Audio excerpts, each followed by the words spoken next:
주의! 본 강의 영상은 네이버 VOD 클래스 유료 강의의 일부분입니다. 네, 안녕하세요. 종쿤입니다. 오늘은 또 강의 바로 진행하도록 하겠습니다. 지난 시간에는 7강, 6강에 이어서 7강까지 12운성에 대해서 배웠습니다. 12운성에. 그리고 오늘은 육친에 대해서 배워보도록 하겠습니다. 육친의 의미를 이해할 수 있다. 육친의 원리를 이해할 수 있다.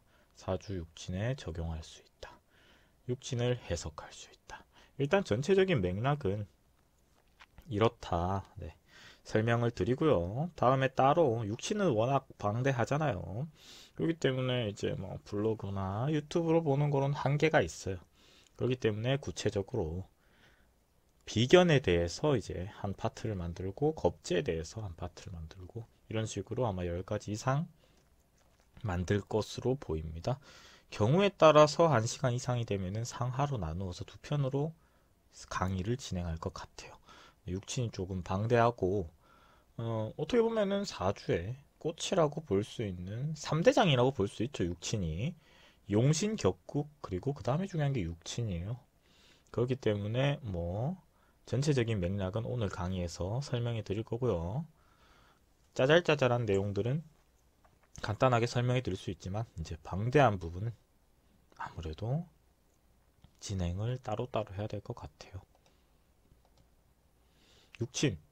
육친에 대해서 알아보도록 하겠습니다. 7강, 6강까지 6강에서 7강까지 12운성에 대해서 배웠고요. 양이 조금 많아서 상하로 나누어서 강의를 했습니다. 그리고 오늘은 사주명리학에서 가장 많이 사용하는 부분 중에 하나인 육친에 대해서 알아보도록 하겠습니다. 12운성은 일본에서 가장 많이 사용하는 방식이다. 저번 시간에 말씀드렸고요. 물론 저희도 12운성을 채용하지 않는다는 부분은 아니에요. 쓰기는 쓰고요. 그리고 마찬가지로 육친은 한국에서 가장 많이 사용하는 방식이기도 합니다. 책마다 지칭하는 이름조차 다르기도 합니다. 육친이라고도 하고요. 육신이라고도 하고요. 10가지라고 해서 10신이라고 합니다. 10가지라는 의미고요. 저는 육친이라고 하도록 하겠습니다. 10가지 별이라서 10신이라고 하는 부분도 있어요. 그래서 오늘 8강 육친에 대해서 알아보도록 하겠습니다. 육친도 외우는 방법은 지난 시간에 12운성처럼 원리를 이해하시면 됩니다. 단수남기는 어렵고 비효율적이니까요. 표는 있는데 표는 제가 안 담았어요. 필요 없기 때문에. 사주의 주인이 무엇이고 주변에 무엇이 있느냐에 따라서 변동이 생긴다. 사주의 주인이 무엇일까요? 바로 일간입니다. 일간을 중심으로 음양오행론으로 육친을 구하시면 됩니다. 그리고 오행의 기준을 따라서 구하고 음과 양으로 나누어서 10가지가 됩니다. 일단 오행이니까 5가지인데 거기다가 음과 양으로 나누니까 10가지다. 이렇게 보면 됩니다. 그렇기 때문에 육친은 5가지 종류가 있으며 세세하게 따지면 10가지가 있어요. 비겁, 동류. 동류라고 하는 것은 나와 같다. 이렇게 보시면 돼요. 비견은 일간이 오행이 같고 음양이 같은 관계입니다. 그러니까 비견이라고 하는 것은 친구다. 그리고 겁재는 일간은 같으나 음양이 다른 관계입니다. 예를 들어서 목을 기준으로 봤을 때 비견은 목에도 뭐 여러가지가 있잖아요. 갑목일간이라고 봤을 때 갑은 비견에 해당하고요. 을은 겁재에 해당한다. 같은 나무지만 다르다. 이 개념이죠. 이 개념이 제가 1강에서 설명드렸던 음양오행론의 이론. 뭐 예를 들어서 나무가 많으면은 금으로 벨 수 없다. 이런 개념이었는데 육친에서도 그대로 작용을 한다. 이렇게 보시면 될 것 같아요. 그 개념이 이론이고 이거는 이제 실제로 실전에서 사용하는 개념이다. 이렇게 보시면 될 것 같아요. 그리고 마찬가지로 목이 화를 볼 때입니다. 식상, 아생. 아생이라고 하는 것은 내가 생한다는 개념이에요. 내가 생하는 게 있고 나를 생하는 개념이 있어요. 엄밀히 따라서 다른 개념입니다. 네, 내가 돈을 빌려주고 내가 남을 돕고 내가 남을 구하는 사람이 있는가 하면은 반대로 상대성이죠. 도움을 받는 사람이 있어요. 그러니까 그런 개념을 이해하시면 좋을 것 같아요. 식신은 일간이 생해주는 오행이므로 음양이 같은 관계입니다. 예를 들어서 간목이 있잖아요. 근데 화라고 해도 병화가 있고 정화가 있습니다. 이 병화와 정화는 작용이 다른데요.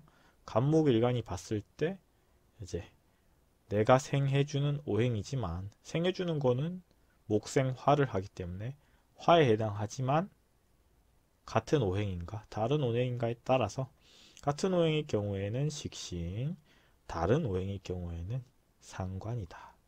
이렇게 설명하고요. 그런 개념을 정립시키면 될 것 같아요. 그러니까 결론적으로 상대적이다. 그리고 다음은 재성입니다. 아극. 아극이라고 하는 것은 내가 극한다. 이 개념이에요. 여기에서 곡선은 생관계죠. 목생화, 화생토, 토생금, 금생수, 수생목인데 반대로 극관계는 직선입니다. 그죠?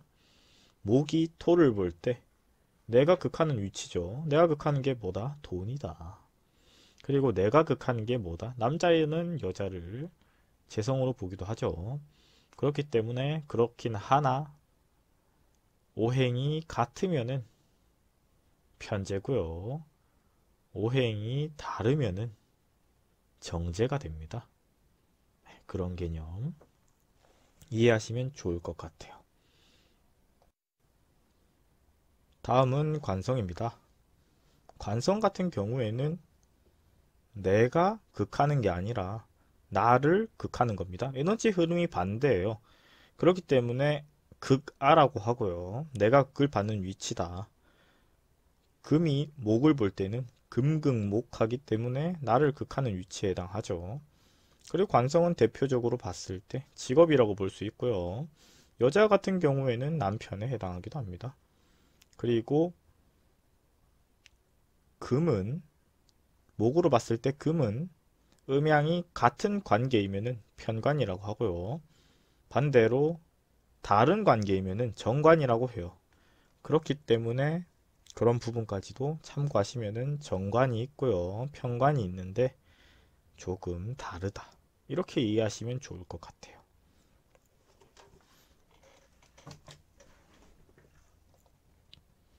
그리고 다음은 인성입니다.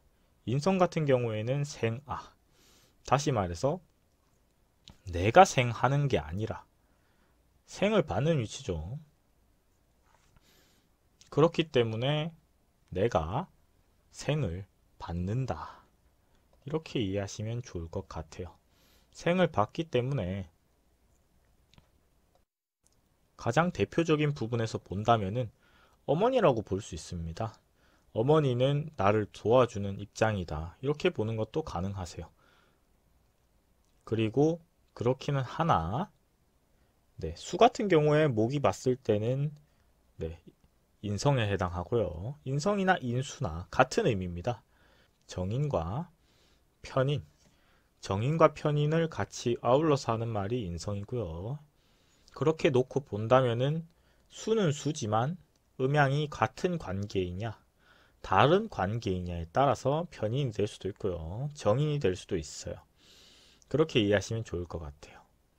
그리고 예를 들어서 목 같은 경우에도 간목이냐 을목이냐에 따라서 이제 수도 두 가지가 있잖아요. 크게는 임수가 있고 개수가 있는데 이런 개념들이 감당할 수 있는가.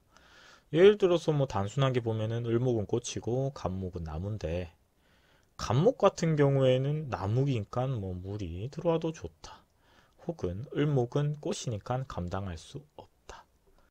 이렇게 이해하시면 도움이 될 것 같습니다. 예를 들어서 목일간에 대해서 본다면은 비겁은 목이잖아요. 목인데 비겁은 갑을에 해당하고요.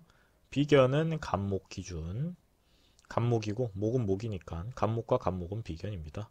그리고 겁재는 을목이라고 합니다. 그리고 다음 식상. 식상은 병정에 해당하는데 식신은 병화, 그리고 상관은 정화, 재성은 무기에 해당합니다.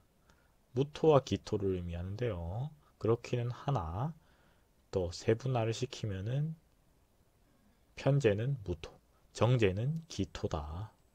양토와 습토가 있죠. 그리고 관성.